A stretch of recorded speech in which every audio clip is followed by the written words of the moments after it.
guys, good day and welcome to RK News. I'm Architect Sojo. So today, October 12, 2025. So ongoing ngayon yung excavation ng ating phase 2 para sa preparation natin sa ating mat foundation.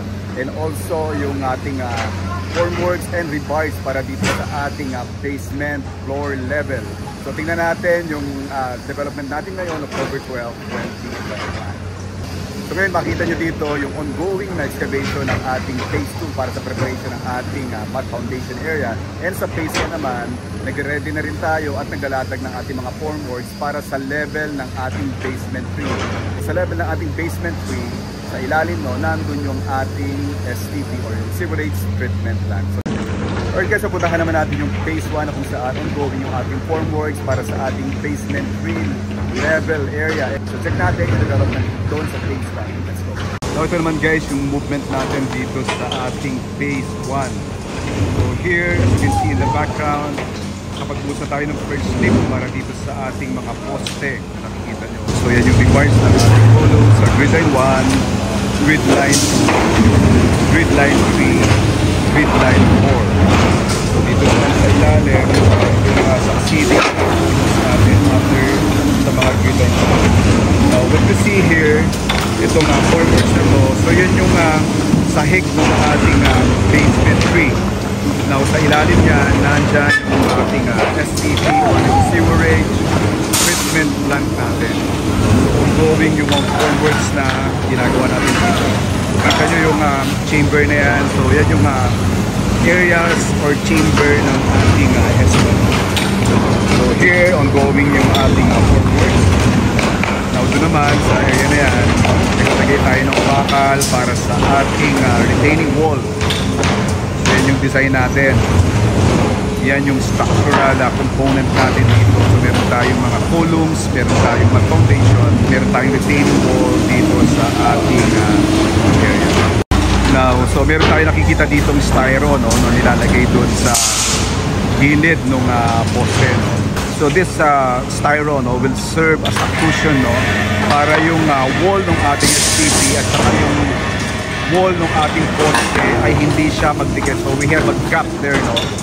So in case any earthquake or any movement of the soil, hindi mabibitak yung ating STP or hindi rin madadamage yung ating column. So that's why we put some gap dito sa pagitan ng ating STP and yung ating column.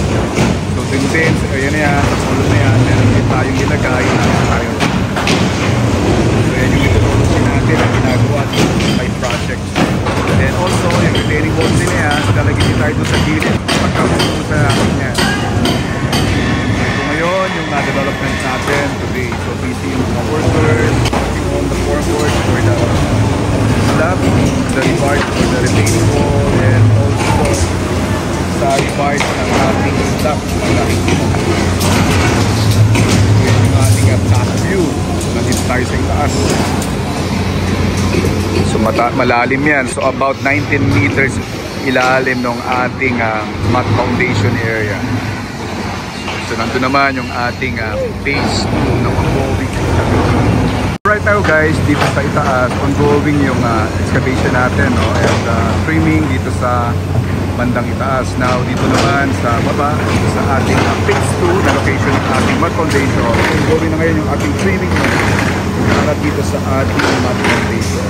So ito yung area natin dito sa ating phase 2. So ito rin magiging area na to, magkakatagan din natin ang ating mga bakal para sa ating mat foundation. So ito niya yung rocky park na surface nito. So nasa level area yung ating equipment. Now kita nyo yung formation dito, medyo sa part na yan naka-standard siya. So ganun yung ating magiging forma ng ating foundation. Bago natin siya nagamit ng ating mga rebars. Now itong part na to hanggang dun, so magpo-connect siya ng ating mat foundation dahil sa area. So here, makikita nyo pa rin yung ating soil protection o yung slope protection na ginamit dito. We adapted slope protection of soil nailing and also shotcrete dyan sa yan.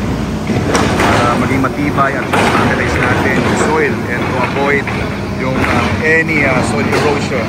Now as you can see, ito na yung ating building footprint o yung line number 10. So ang hanggang dyan na lang yung wall natin para dito sa ating structure. So, ito yung development natin dito sa ilalim, which is the phase 2 ng ating structure. Puntahan naman natin guys yung phase 1 na kung saan ongoing yung ating formworks and rebars para dito sa ating basement 3. First guys, susubukan natin bumaba para makita yung development dito sa ginagawa sa ating basement area and also dito sa location ng ating matron. Alright guys, so using this assembled na ating steel pipes na ginawa natin pagdanan. So we're going down dun sa area ng ating mat foundation and yung ongoing na pinopormahan natin na slab. Let's go. So here, ito ngayon yung nababaan natin, no? Yeah, so matibay siya. So it is made up of steel or steel pipes. Nababaan. So here, closer, kita nyo yung ginagawa ngayon, no? Ito yung ongoing development natin, no? Ayan.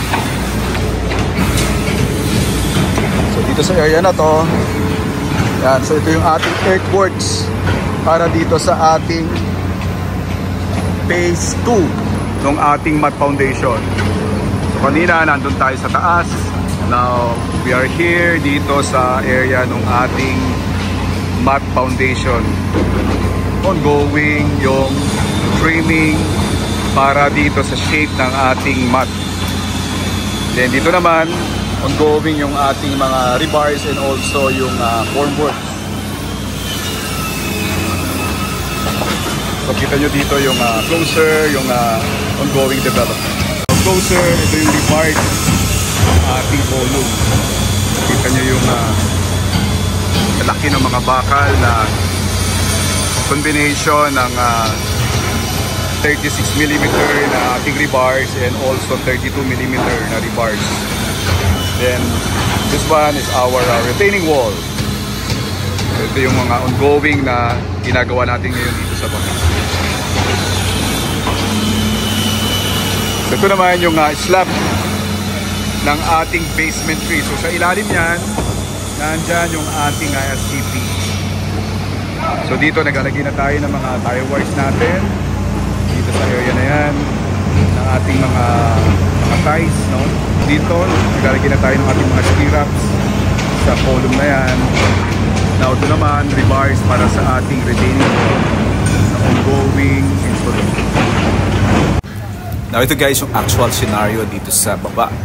So all the workers are busy in their respective tasks. Yung mga stillman para dun sa rebars ng ating retaining wall, then also sa columns, then sa slab, and other areas ng fracture. You see here in the background, ito yung ongoing rebars natin sa ating postes, sa ating retaining wall, and also yung formwork sa ating columns, and also dito sa ating slab. No? So ito yung development natin ngayong October 12, 2025. Alright guys, so until next update para sa development ng project na to, the Congressional Town Center, Howard Street. I'm Architect John. Sharing with you what I do. Thank you very much. God bless you.